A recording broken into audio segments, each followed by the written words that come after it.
Hey plant fam! Welcome back to my channel. If you are new here, my name is Jaclynn. This is my jungle, or at least part of it. Behind me here, I'm blocking the most beautiful part of it. But if you're not new here, thank you so much for coming back. So, welcome to 12 days of Plantmas. Today is day 1, and we are going to be talking about a plant every single day from now up until Christmas. So hopefully you enjoyed this little mini series. I thought it would be fun. You guys really enjoyed when I did like 31 days of Hoya back in the day. I was going to do 25 days of Plantmas, but life got in the way. So we're going to do 12 days of Plantmas, and today I wanted to talk to you about one of my favorite plants of all time. Also apologize if you can hear the water dripping behind you. Hopefully the microphone's not picking up on it too much. It's snowing quite a bit around here, and it's melting and dripping on the roof and making noise. So hopefully the microphone's doing its job and you're not really hearing it, but I apologize if you can hear it just a little bit. So the plant I want to talk to you about today is the Hoya Gunung Gading, and you guys know this is one of my favorite plants, just like period, in my collection. This right here is one of the most gorgeous Hoya, just period. Like, I don't argue with me about it, you're not gonna win because this thing is gorgeous. And I thought it would be fun not to just talk about the care, but also like the origins of this plant and why it has the name that it has and where it comes from. So this plant is actually named after the Gunung Gading National Forest, which is located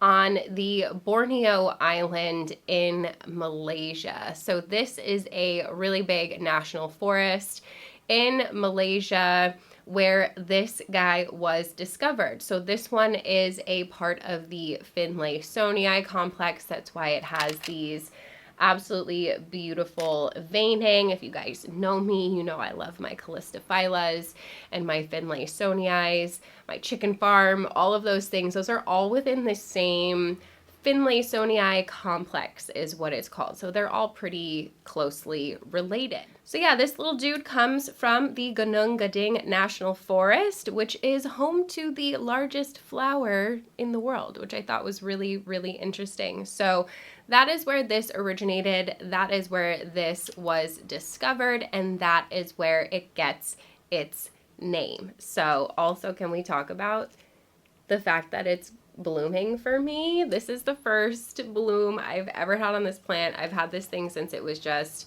a few little baby leaves, and she has been such a dream to care for. So basic care tips for this guy. The lighting for all of your Hoya, you're gonna want bright indirect light. Most plants in general want bright indirect light. This one lives under a really cheap grow light from like Amazon in a cabinet in my living room.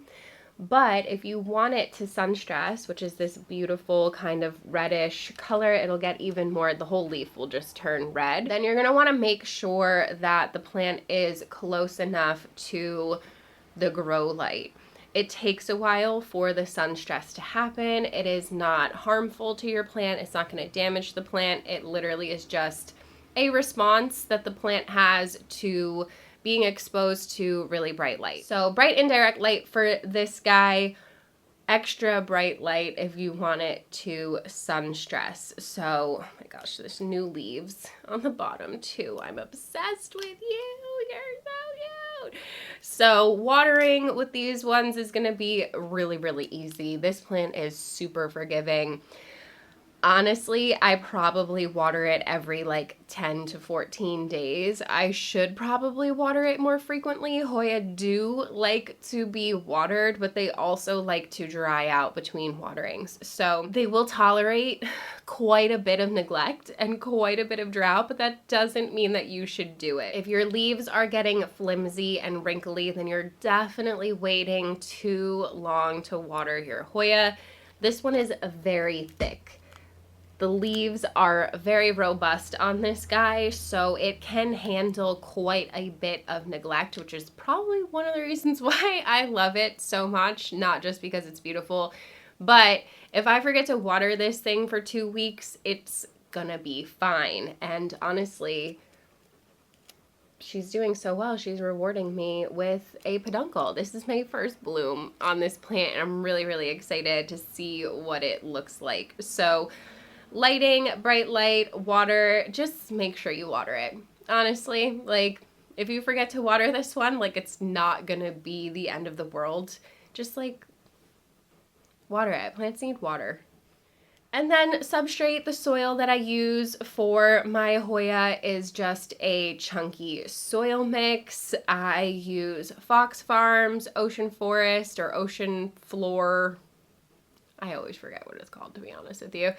And I throw in some number 3 or bigger perlite in there, depending on what I have, and some nice big chunks of orchid bark to make sure that the roots are staying aerated. So Hoya have very fine, delicate roots, and you want to make sure that they're not sitting and just soaking up water and not having anywhere for that water to really drain. So a nice chunky mix is going to help your roots stay aerated and keep them from getting overly wet for too long. So you definitely want to make sure that your Hoya are not in a heavy, thick, dense mix that takes a long time to dry out. You want to make sure that these plants go dry in between your watering. So chunky soil mix is going to be the best way to go for your Hoya.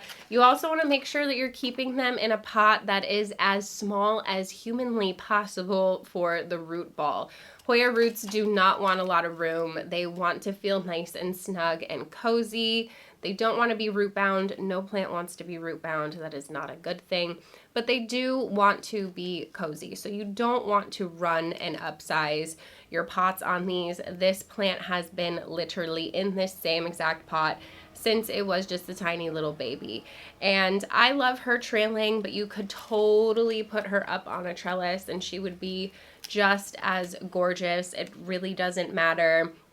Although giving them something to climb on will actually encourage more growth. So if your Hoya is being particularly stubborn, you might want to try throwing it on a trellis and see if that helps. Fertilizer. You guys already know. I'm obsessed with my Urban Gardener Super Growth Elixir. If you are a Hoya head or if you just grow a couple of Hoya in general, they love, love, love to foliar feed. So they love a foliar spray. A lot of plants love to foliar feed, but Hoya in particular love to foliar feed. So giving them a nice foliar fertilizer is going to help them grow and thrive faster. This stuff from Urban Gardener is amazing. It's just like this really fine mist. It smells good. It's all natural. Obviously, I'll leave it linked down below for you guys. If you haven't checked it out yet, you're sleeping on it. I use this on all of my anthurium and everything as well, and they love it because Hoya, although they're not technically heavy feeders, you do need to make sure that you're feeding them. So I use your basic kelp fertilizer and things like that in the soil, but then this guy right here is the holy grail. You cannot grow Hoya without this. Like, you can, but you shouldn't. You should snag this. I will leave it linked down below for you. Again, 10 out of 10 recommend. I've been using it for years and my Hoya love it. So you're going to want to fertilize these the same way that you fertilize all of the rest of your plants, but my extra little tip and trick on top of it is to definitely make sure you're doing a foliar spray on your Hoya. It's super easy to propagate these guys too. You can literally just cut in between a node and throw them in water. You can stem prop these. So as long as you have a node, you will have new growth. Hoya are super duper easy to propagate in my opinion. I tend to throw most of them in water. Sometimes I do a moss perlite. Just don't leave them in the moss for too long because again, they have very, very fine roots, Hoya, and it's going to make it really difficult for you to get all the moss off of the roots if you leave it to root in there for too long. So, Hoya Gunung Gading, you guys. one of, if not my favorite Hoya, just period. One of my favorite plants in my collection, period. So I had to share her with you guys today. Stay tuned. If you're not following me on Instagram, as soon as this thing opens, I'm going to be posting it like crazy. Look at how cute it is, you guys. It's like focusing on my face. So this is a peduncle.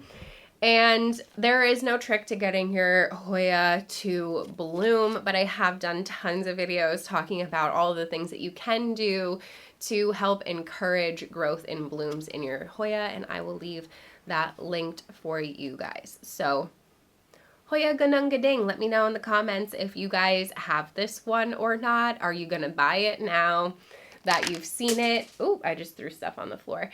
And know that it's super easy going, super easy growing. They are very affordable now. I have the Gunung Gading Ghost, the silver version, on my wish list, so hopefully we'll be acquiring one of those in 2025 because I love this one. And it's been such a dream to grow her, so easygoing that I'm confident spending a little extra on a Hoya that I know I can at least keep happy. So Hoya Gunung Gading, you guys, that is day 1 of 12 days of Plantmas. So stay tuned. Tomorrow I will be back here with another plant and we're going to be chatting all about it. So I hope that you enjoyed this quick little talk about my favorite Hoya. And if you did, you should definitely give it a thumbs up. Don't forget to subscribe if you have not already so that you don't miss the rest of Plantmas. And I hope that you guys are all having a beautiful and lovely day. I don't know why I said it like that. I hope you're having a great day, guys. And I also hope that I see you in the next one. Bye.